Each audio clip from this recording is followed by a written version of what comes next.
춘천시가 마을버스 노선을 전면 개편할 방침입니다. 하지만 일부 노선의 경우 배차 간격이 3시간이 넘을 것으로 예상되면서 주민들 사이에서는 불만의 목소리가 일고 있습니다. 운전자의 개입 없이 인공지능이 차량을 제어하는 자율주행 차량이 강릉에서 시범 운행을 시작했습니다. 2026 ITS 세계총회를 유치한 강릉시는 2026년까지 자율주행 서비스를 상용화하겠다고 밝혔습니다. 국토교통부가 재건축 안전진단 기준을 완화했습니다. 구조 안전성 점수 비중을 기존 50%에서 30%로 낮췄는데요. 지역사회에서는 환영하는 분위기입니다. 도로교통공단이 최근 5년 사이 결빙 교통사고를 분석한 결과 12월과 1월 사이의 사고가 전체 73%를 넘는 것으로 집계됐습니다. 치사율도 1.5배 높은 것으로 나타났습니다.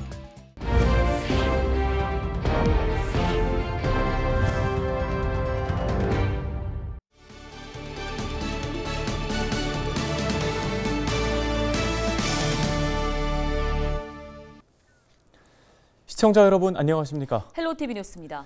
춘천시가 마을버스 노선 개편을 추진하고 있습니다. 개편안은 내년 3월부터 시행될 예정인데요. 네, 일부 노선의 경우 배차 간격이 3시간 이상 될 것으로 예상돼 시행 전부터 불만의 목소리가 높습니다. 박권상 기자입니다.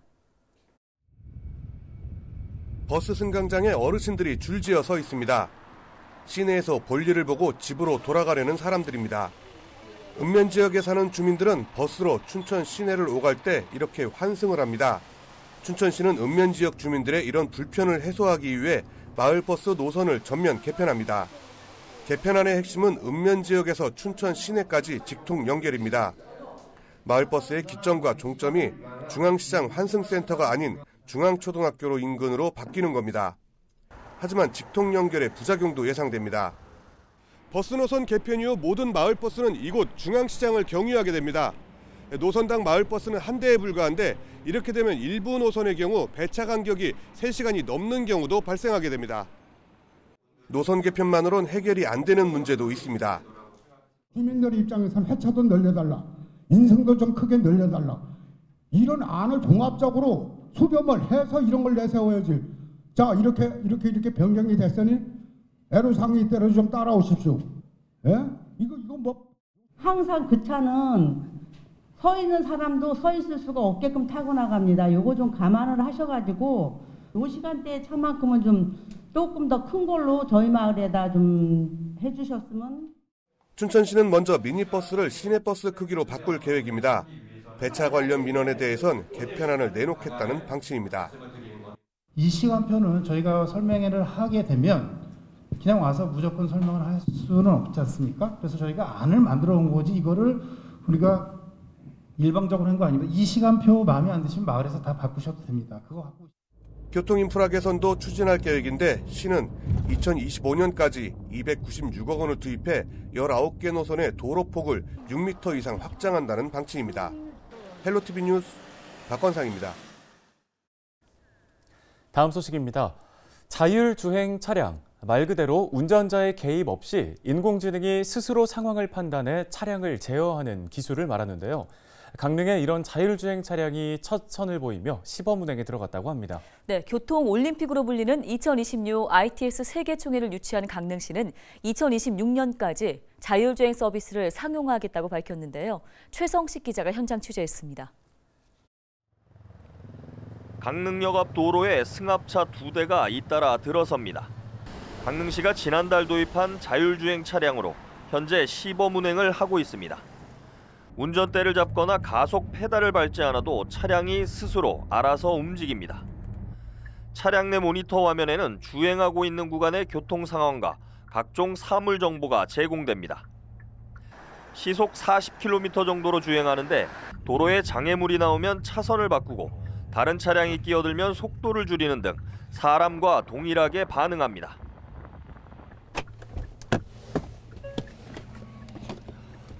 네, 제가 직접 자율주행 차량에 직접 탑승해 봤는데요. 주행 안정성 면에서도 사람이 운전하는 것과 별 차이를 느끼지 못할 정도로 다양한 기술이 구현되어 있습니다. 첨단 센서와 레이더를 통해 주변 차량은 물론 교차로와 신호등, 교통 표지판까지 실시간 감지하고 교통 상황을 판단해 차량을 제어합니다. 또 강릉시로부터 교통정보를 무선으로 전송받아 비가 쏟아지거나 안개가 끼어도 안전한 운행이 가능합니다. 저희 자율주행 차량은 다양한 센서 융합 기술을 통한 정확한 인지, 판단, 제어, 기술 알고리즘을 통하여 안전한 운행을 제공합니다. 강릉시가 도입한 자율주행 차량은 모두 5대로 강문 해변을 중심으로 올림픽 파크를 거쳐 강릉역으로 가는 노선과 해안을 따라 강릉 커피거리를 잇는 노선, 그리고 경포호수를 지나 오죽헌을 오가는 노선이 운영되고 있습니다. 국내외 자율주행 기업들도 2026 ITS 세계 총회 개최지인 강릉과의 협업 움직임을 본격화하고 있습니다. 뉴질랜드 자율주행 셔틀 회사 대표단은 지난 2일 강릉시를 방문해 이동수단 서비스인 이른바 모빌리티 서비스 발굴 방안 등을 논의했습니다. 저희 강릉은 2026년 ITS 세계 총회 유치를 성공함에 따라 2026년까지 미래 자율주행차를 포함한 모빌리티의 선도 도시로 저희가 도약하고자 하는 취지와 목적이 있고, 근본 자율주행 운행을 통해서 시작으로 그 첫 발을 내딛었다라는 의미가 있겠습니다. 강릉시는 이와 함께 공영버스 운영에 어려움을 겪고 있는 지역을 중심으로 국내에서 처음으로 벽지 노선 자율주행 서비스를 추진할 계획입니다. 최첨단 자율주행 차량 기술 개발이 본격화하면서 강릉이 또다시 주목받고 있습니다. 헬로티비 뉴스 최성식입니다. 속초시가 2028년 준공을 목표로 시청사 신축 사업을 본격화합니다. 속초시는 내년 6월까지 시청사 신축 부지를 확정한 뒤 2026년에 착공할 계획이라고 밝혔습니다. 시청사 신축 사업에는 700억 원에서 900억 원가량 예상인이 들 것으로 추산됩니다. 속초시는 이를 위해 부시장 등 관계 공무원과 시장, 시의장 추천위원, 그리고 공개 모집을 통한 민간 전문가 등으로 구성된 시청사 건립 추진위원회를 꾸릴 계획입니다. 추진위는 내년 1월부터 신청사 입지 선정이 완료될 때까지 시민들의 의견을 듣고 신청사 후보지를 선정하는 역할을 맡게 됩니다. 도로교통공단이 최근 5년간의 결빙교통사고를 분석한 결과 12월과 1월에 결빙교통사고의 73.2%가 집중된 것으로 나타났습니다. 또 결빙사고의 경우 전체 교통사고 치사율보다 1.5배 높았는데요. 이번에 공단이 분석한 결빙교통사고는 노면 상태가 서리 혹은 결빙 상태일 때 발생한 교통사고를 뜻합니다.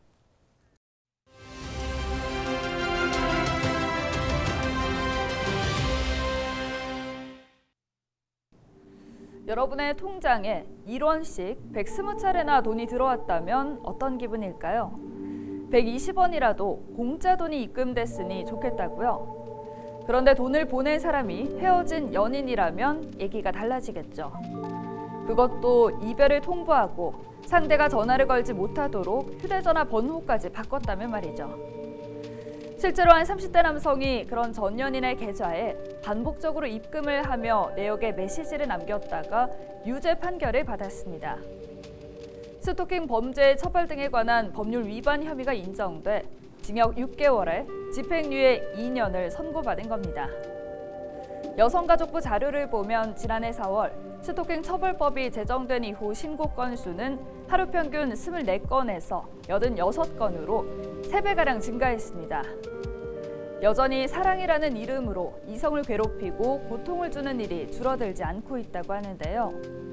과도한 집착이 범죄가 될 수 있다는 사실, 120차례의 1원 입금 사건에 대한 법의 심판이 보여준 사례입니다. 데일리 브리핑이었습니다.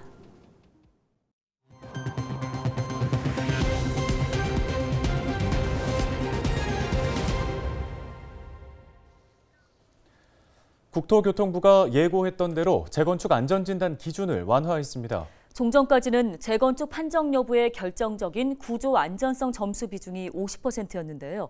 30%로 줄었습니다. 이관성 기자입니다. 국토교통부는 지난 정부가 구조 안정성 평가 비중을 50%까지 높이고 공공기관 적정성 검토를 의무화해 재건축이 크게 위축됐다며 개선 방안을 내놓았습니다. 먼저 구조 안전 평가 비중을 줄이기로 했습니다. 앞으로는 당초 주거환경 중심 안전진단 제도의 취지를 고려해서 구조 안정성 비중을 30% 낮추고 주거 환경과 설비 노후도의 합은 60%로 높이겠습니다. 국토부는 구조안전평가 비중을 줄이는 대신 주거 환경과 설비 노후도 평가 비중을 각각 30%로 늘렸습니다. 부족한 주차장과 층간소음, 낡은 난방 설비와 전기 소방 시설 등 현실적인 생활환경 평가 비중이 늘어야 한다는 시각에서입니다. 국토부는 또 항목별 점수를 합산해 내리는 재건축 판정에서 조건부 재건축 범위를 크게 축소하겠다고 밝혔습니다. 현재는 안전진단 점수에 따라 30점 이하일 경우 재건축, 55점 이상이면 유지 보수, 그 사이일 경우 시기 조정이 가능한 조건부 재건축으로 판정하고 있는데 조건부 재건축 점수 구간을 45점에서 55점으로 줄여 45점 이하까지 재건축 판정을 받을 수 있도록 하겠다는 것입니다. 국토부는 조건부 재건축일 경우 국토안전관리원 등에 받아야 하는 공공기관 적정성 검토도 없애기로 했습니다. 민간 안전진단 기관의 판단을 거쳐 올라온 평가 전부를 모두 검토하는 것이 많은 비용과 시간을 소모한다는 시각에서입니다. 국토부는 개선 방안 대부분이 고시 개정 사항이라 12월 고시 개정 후 1월 중 바로 시행하겠다고 밝혔습니다. 재건축 규제 완화를 기대해온 지역사회는 환영하는 분위기입니다. 헬로티비 뉴스 이관서입니다. 평창군이 경무 기피팀에 근무하는 직원을 대상으로 실질적인 인사 혜택을 제공합니다. 군은 인사 혜택으로 2년 이상 근무자 중 7급 이하 직원을 대상으로 근무평가에서 수등급을 부여하고 승진 심사 시 경무 기피팀 근무자임을 고려할 예정입니다.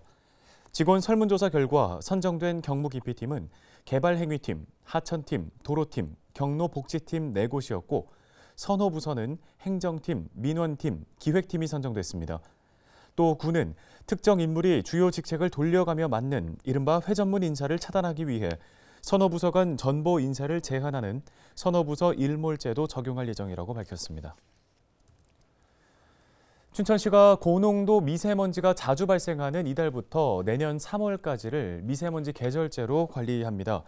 이에 따라 지역 내 5등급 차량 운행 상황 모니터링과 운행차 배출가스 특별 단속, 대기 오염물질 배출 사업장 불법 배출 특별 단속 등을 추진합니다.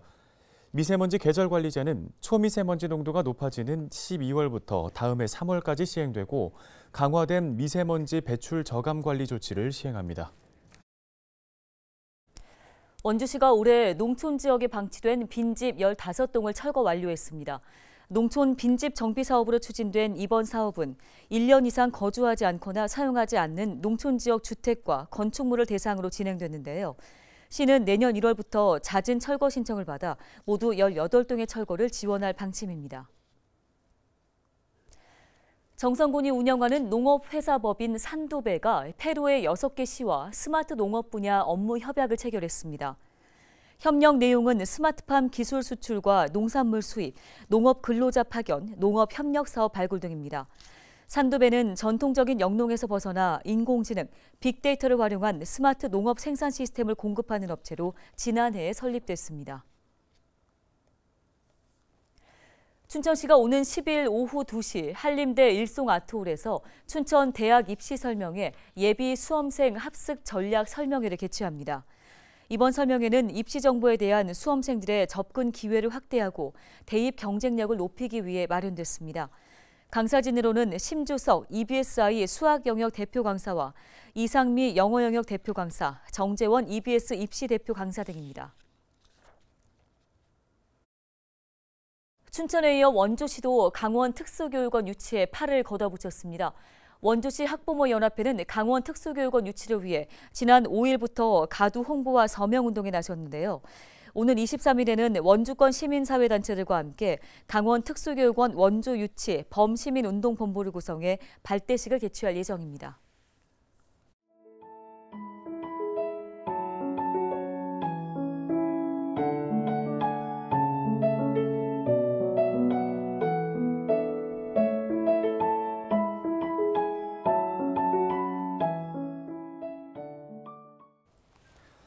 오늘 헬로티비 뉴스가 준비한 소식은 여기까지입니다. 네, 시청해주신 여러분 고맙습니다.